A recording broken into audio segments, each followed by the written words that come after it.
Hi viewers, welcome to our channel Nirmala cooking and entertainment. ఇవాళ మనం నేర్చుకోబోయే recipe వచ్చేసి తెలంగాణ స్టైల్లో పక్కా కొలతలతో 2 కిలోల చేపల పులుసుని ఎలా తయారు చేయాలో చూపిస్తాను. చేపల పులుసు అంటే నచ్చని వారంటూ ఎవ్వరూ ఉండరు. ఇలా చేశారంటే అందరికీ నచ్చి తీరాల్సిందే.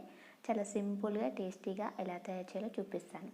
అంతకంటే ముందు చేపల పులుసు అంటే ఎంతమందికి ఇష్టమో కామెంట్ సెక్షన్లో కామెంట్ చేయండి. చేపల పులుసు మై ఫేవరెట్ రెసిపీ. తయారు చేసే విధానం: ముందుగా స్టవ్ పైన జల్లిగంట తీసుకొని మీడియం సైజ్ ఉన్న ఆనియన్స్ని 6 నుంచి 8 వరకు తీసుకోవాలి. స్టవ్ను మీడియం ఫ్లేమ్లో పెట్టుకొని ఆనియన్స్ని కాల్చుకోవాలి. ఆనియన్స్ని ఒక సైడు కాల్చుకున్నాక మరొక సైడు తిప్పుకుంటూ ఆనియన్స్ని కాల్చుకోవాలి. ఈ విధంగా కాల్చుకున్న ఆనియన్స్తో చేపల పులుసు ప్రిపేర్ చేసినట్లయితే చేపల పులుసు చాలా టేస్టీగా వస్తుంది. స్టవ్ని మీడియం ఫ్లేమ్లో పెట్టుకొని ఆనియన్స్ని 8 నుంచి 12 నిమిషాల పాటు కాల్చుకోవాలి. 12 నిమిషాల తర్వాత చూసినట్లయితే ఆనియన్స్ మొత్తం పూర్తిగా కాలుతాయి. ఈ విధంగా కాల్చుకున్న ఆనియన్స్ని చల్లారేంత వరకు పక్కకు పెట్టుకుందాం. 2 కిలోల చేపల పులుసుకి పెద్ద నిమ్మకాయ సైజంత చింతపండు తీసుకొని 2 సార్లు శుభ్రంగా కడిగి చింతపండులో తగినంత నీటిని పోసుకొని ఒక 15 నిమిషాల పాటు చింతపండును నానబెట్టుకోవాలి. మనం ముందుగా కాల్చి పెట్టుకున్న ఆనియన్స్ పైపొరను తీసివేసి ఆనియన్స్ని 2 ముక్కలుగా కట్ చేసి పెట్టుకోవాలి. ఈ విధంగా కట్ చేసుకున్నాక ఈ ఆనియన్స్ అన్నింటినీ మిక్సీ జార్లో వేసుకోవాలి. ఇందులోనే శుభ్రంగా కడిగిపెట్టి కట్ చేసుకున్న కొద్దిగా కొత్తిమీర, 2 అల్లం ముక్కలు కూడా వేసి నీటిని పోయకుండా మెత్తని పేస్టులో పట్టుకోవాలి. ఇందులోనే కొత్తిమీరను కూడా వేసుకోవడం వల్ల చేపల పులుసు చాలా టేస్టీగా వస్తుంది. ఇప్పుడు 2 కిలోల చేపలను తీసుకొని 2 నుంచి 3 సార్లు శుభ్రంగా కడిగి పెట్టుకోవాలి.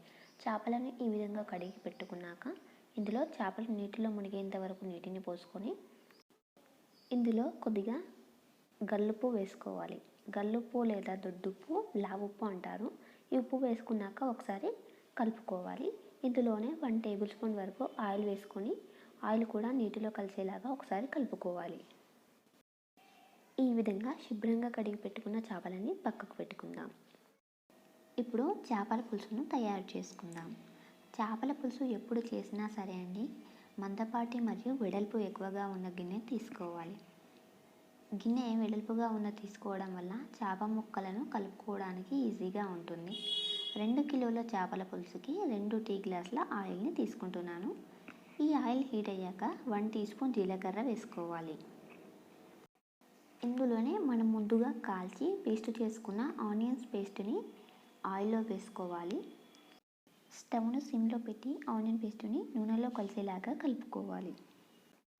చేపల పులుసుకి కట్ చేసుకున్న ఆనియన్ ముక్కలు వేయకుండా కాల్చి పేస్ట్ చేసుకున్న ఆనియన్ పేస్ట్ను వేసుకోవడం వల్ల చేపల పులుసు చాలా టేస్టీగా వస్తుంది. స్టవ్ను మీడియం ఫ్లేమ్లో పెట్టి ఒక 2 నిమిషాల పాటు ఉడికించుకున్నాక ఇందులోనే 1 టేబుల్ స్పూన్ అల్లం వెల్లుల్లి పేస్ట్ వేసుకోవాలి. అల్లం వెల్లుల్లి పేస్టులోని పచ్చివాసన పోయేంత వరకు ఆనియన్ పేస్ట్లో కలుపుకుంటూ ఒక 2 నిమిషాల పాటు ఉడికించుకోవాలి. ఇందులోనే 1 టీ స్పూన్ పసుపు వేసుకొని ఒకసారి కలుపుకోవాలి. ఈ విధంగా కలుపుకుంటూ ఒక 2 నిమిషాల పాటు ఉడికించుకోవాలి.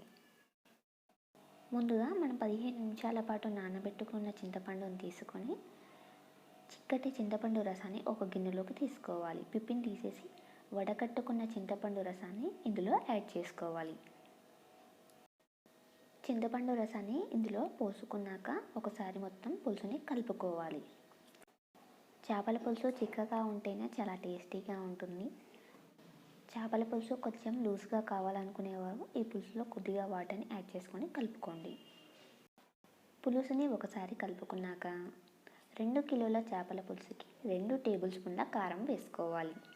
ఇందులోనే 1 టేబుల్ స్పూన్ ఉప్పు కూడా వేసుకోవాలి.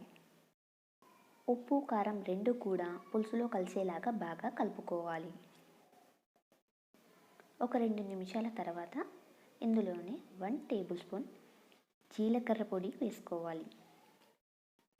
1 టేబుల్ స్పూన్ మెంతుల పొడి కూడా వేసుకోవాలి. ఈ 2 వేసుకొని ఒకసారి పులుసును కలుపుకొని ఒక 5 నిమిషాల పాటు పులుసును మరిగించుకోవాలి. మెంతుల పొడిని కొద్దిగానే వేసుకోవాలి, మరీ ఎక్కువ కూడా వేసుకోకూడదు. ఎక్కువ వేసుకోవడం వల్ల చేపల పులుసు చేదుగా అవుతుంది. చేపల పులుసులో జీలకర్ర పొడి, మెంతుల పొడి ఈ 2 పొడులను మాత్రమే యూజ్ చేస్తారు. మసాలా కానీ ధనియాల పొడి ఇవన్నీ ఏమీ వేయరు. చేపల పులుసులోకి జీలకర్ర మరియు మెంతుల పొడులు వేసుకున్నాక స్టవ్ను మీడియం ఫ్లేమ్లో పెట్టుకొని ఒక 5 నిమిషాల పాటు పులుసును మరిగించుకోవాలి. 5 నిమిషాల తర్వాత చూసినట్లయితే పులుసులోంచి ఆయిల్ బయటికి తేలుతుంది.